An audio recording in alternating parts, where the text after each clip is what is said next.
Hello everyone, welcome back to MBA sums. आज हम बात करने वाले हैं यूनिट 4 परफॉर्मेंस एंड कंपनसेशन के बारे में। एक ऐसा टॉपिक है जो डायरेक्टली एम्प्लॉय को मोटिवेट, ग्रोथ और सैलरी डिसीजन से कनेक्ट करता है। परफॉर्मेंस एंड कंपनसेशन दोनों ही HR के कोर फंक्शन है। परफॉर्मेंस बताता है हाउ वेल एम्प्लॉय वर्क्स और कंपनसेशन डिसाइड करता है how much an employee earns for the work. इस वीडियो में हम देखेंगे परफॉर्मेंस अप्रेजल, उसकी meaning, feature and methods, second potential appraisal and feedback, and the last compensation management, उसके components and types. Let's begin with the meaning of performance appraisal. Performance appraisal simply means evaluate how well employee performs his or her job. It is a systematic and periodic process that help organization understand every employee contribution and efficiency. यानी simple शब्दों में performance appraisal एक ऐसा process है जिसमें company अपने employ के काम के परफॉर्मेंस को रेगुलर एक्सेस करता है ताकि उन्हें सही फीडबैक, प्रमोशन और डेवलपमेंट अपॉर्चुनिटी दी जा सके। अकॉर्डिंग टू फ्लिपो कहते हैं परफॉर्मेंस अप्रेजल एक फेयर और रेगुलर प्रोसेस है जिसमें एम्प्लॉय के करंट जॉब के साथ उसके फ्यूचर पोटेंशियल को भी जज किया जाता है। Performance appraisal is not just about checking performance, it is about recognizing talent, giving feedback, and helping employee grow in the right direction.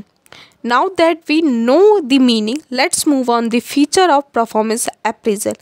Let's understand them one by one. First है systematic process. Performance appraisal is the systematic process. It follows structured method. It is not done casually or randomly.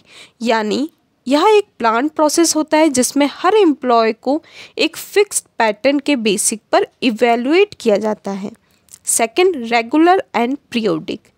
It is a regularly and periodic activity conduct half yearly और annual to track employee performance. Simple word में यह process time to time होता है ताकि organization employee के progress को continuously monitor कर सकें। थर्ड है standard based. Performance appraisal is always based periodic standards like a job target or key performance index also known as, यानी हर एम्प्लॉय को स्पेसिफिक बेंचमार्क के अगेंस्ट मेजर किया जाता है। फोर्थ पॉइंट है development oriented. It's a development oriented that means goal not just a जज but to improve performance. कहा जाए तो इसका फोकस सिर्फ इवेलुएट पर नहीं बल्कि एम्प्लॉय के स्किल्स और ग्रोथ को इन्हेंस करने पर भी होता है। फिफ्थ पॉइंट है two way communication. Performance appraisal. Fifth point two way communication. Performance appraisal involve two way communication that means both the manager and employee discuss the result openly. ये एक interactive process होता है जिसमें feedback exchange होते हैं ताकि employ अपने strength और वीकनेस को समझ सके। सिक्स्थ पॉइंट है फ्यूचर ओरिएंटेड एंड लास्ट है future oriented. It's help planning future promotion, training and development opportunities. कहा जाए तो अप्रेजल का पर्पस सिर्फ पास्ट परफॉर्मेंस को देखना नहीं है बल्कि फ्यूचर ग्रोथ के लिए भी प्रिपेयर करना भी है। अब हम बात करते हैं purpose of performance appraisal. Performance appraisal का मेन गोल सिर्फ एम्प्लॉय को जज करना नहीं है। It serve multiple purpose that benefit both the employee and that organization. Let's see them one by one. First, evaluation, यानी हर एम्प्लॉय के काम को ऑब्जेक्टिवली एक्सेस किया जाता है विदाउट बेस पर। नेक्स्ट है फीडबैक। ये प्रोसेस एम्प्लॉय को गाइड करता है कि उनकी परफॉर्मेंस स्ट्रॉन्ग है या किसी एरिया पर इम्प्रूवमेंट की ज़रूरत तो नहीं है। Then come rewards and promotion, यानी अप्रेजल से ही पता चलता है कौन एलिजिबल है इंक्रीमेंट के लिए या प्रमोशन के लिए। एंड नेक्स्ट है ट्रेनिंग एंड डेवलपमेंट। ये इंश्योर करता है कि एम्प्लॉय अपने स्किल्स को इम्प्रूव कर सके और ऑर्गेनाइजेशन के लिए वैल्यूबल बने। फिफ्थ पॉइंट है सिंपल वर्ड में कहा जाए तो जब एम्प्लॉय अपने एफर्ट्स के लिए अप्रिशिएट होता है तो उनके परफॉर्मेंस नेचुरली इम्प्रूव होने लगती है। एंड द सिक्स्थ पॉइंट है सक्सेस प्लानिंग, यानी ऑर्गेनाइजेशनल अपने फ्यूचर लीडर्स को प्लान कर सकती है। एंड द फाइनल पॉइंट है ऑर्गेनाइजेशनल ग्रोथ, ये इंश्योर करता है एम्प्लॉय का हार्डवर्क ऑर्गेनाइजेशन के ऑब्जेक्टिव के साथ कनेक्टेड हो। अब हम आते हैं एक इंटरेस्टिंग पार्ट पर, परफॉर्मेंस अप्रेजल मेथड्स, यानी कैसा ऑर्गेनाइजेशन एम्प्लॉय के परफॉर्मेंस को मेज़र करता है। बोर्डली मेथड्स दो टाइप के होते हैं, first traditional method, second modern method. चलिए पहले देखते हैं traditional method of performance appraisal. Traditional method simple और लॉन्ग स्टैंडिंग अप्रोचेज हैं जो ज़्यादा मैन्युअली या ऑब्जर्वेशनल के बेस पर होता है। मॉडर्न मेथड के बारे में हम बाद में भी डिस्कस करेंगे, जो ज़्यादा फ्लेक्सिबल और टेक्नोलॉजी ड्राइव पर होता है। चलिए शुरू करते हैं traditional method of performance appraisal से।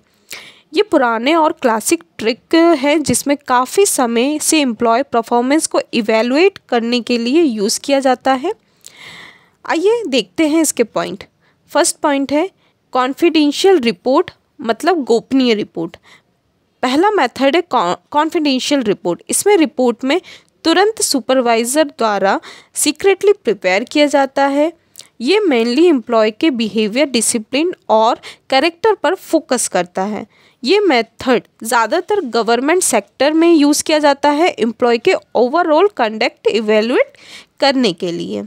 सेकेंड पॉइंट है रैंकिंग मेथड। दूसरा मेथड है रैंकिंग मेथड। इस मेथड में एम्प्लॉय को बेस्ट से वर्स्ट तक रैंक करने के लिए किया जाता है। ये मेथड सिंपल है, लेकिन बड़े ऑर्गेनाइजेशन में उसे यूज़ करने को थोड़ा मुश्किल हो सकता है।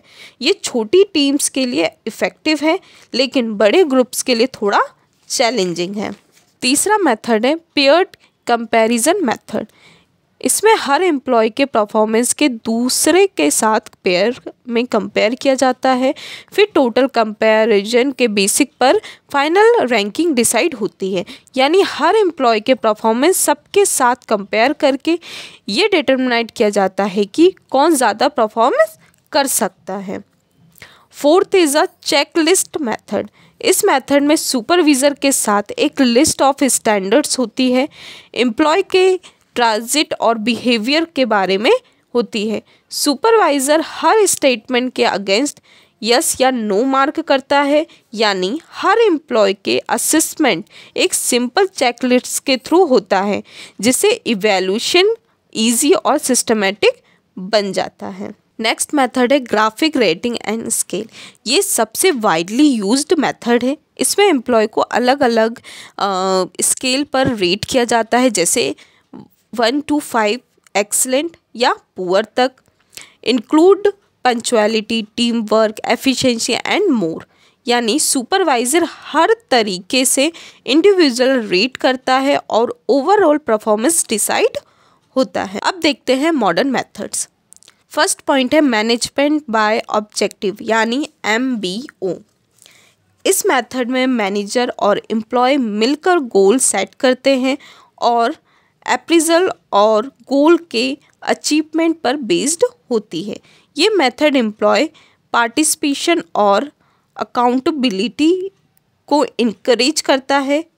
यानी इसका मतलब है कि एम्प्लॉय अपने टारगेट्स के लिए एक्टिव रिस्पॉन्सिबल होता है और परफॉर्मेंस ऑब्जेक्टिव मेज़र होता है। नेक्स्ट मेथड है BARS। ये मेथड रेटिंग स्केल को स्पेसिफिक बिहेवियर एग्जाम्पल के साथ कंबाइन करता है। इससे वेयर और सब्जेक्टिव काफ़ी रिड्यूस किया जाता है। यानी परफॉर्मेंस को मेज़र करने के वक्त बस ओपिनियन नहीं, बल्कि रियल बिहेवियर और एक्शन देखे जाते हैं। Finally we have 360 degree feedback. इस मेथड में एम्प्लॉय की परफॉर्मेंस मल्टीपल स्कोर से इवेलुएट होती है। सुपरवाइज़र, सबऑर्डिनेट और कभी कभी कस्टमर से भी। ये मेथड एक हॉलिस्टिक और कंप्लीट व्यू प्रोवाइड कराता है कि एम्प्लॉय के परफॉर्मेंस कैसे दिख रहे हैं ऑर्गेनाइजेशन के डिफरेंट स्टेक होल्डर्स के नज़रियों से। फोर्थ मेथड है असेसमेंट सेंटर। इसमें मैनेजर और एम्प्लॉय मिलकर गोल सेट करते हैं और अप्रेजल और उनके गोल को अचीवमेंट पर बेस्ड होता है। ये मेथड इनकरेज करता है कि एम्प्लॉय के टारगेट के लिए एक्टिव रिस्पॉन्सिबल होते हैं और परफॉर्मेंस को ऑब्जेक्टिव एक्सेस करते हैं। नेक्स्ट मेथड है फिजियोलॉजिकल अप्रेजल। ये अप्रेजल फिजियोलॉजिस्ट द्वारा कंडक्ट किया जाता है। इसका focus personality, emotional, creativity, future growth potential पर, यानी सिर्फ करंट परफॉर्मेंस पे नहीं बल्कि एम्प्लॉय की ओवरऑल पोटेंशियल फ्यूचर कैपेबिलिटीज़ को भी एक्सेस किया जाता है। तो यह था पोटेंशियल अप्रेजल के method. Assessment centre of physiological appraisal, ये मेथड एम्प्लॉय की ग्रोथ, स्ट्रेंथ और वीकनेस को समझाने में काफ़ी यूज़फुल होते हैं। Thank you so much watching this video. I hope आपको परफॉर्मेंस अप्रेजल समझ में आया होगा। नेक्स्ट टॉपिक कंपनसेशन टॉपिक को क्लियर करेंगे। अगर वीडियो पसंद आया हो तो लाइक, शेयर, सब्सक्राइब करना ना भूलिए और कमेंट में बताइए नेक्स्ट HR का टॉपिक कौन सा देखना चाहेंगे। मिलते हैं नेक्स्ट वीडियो में।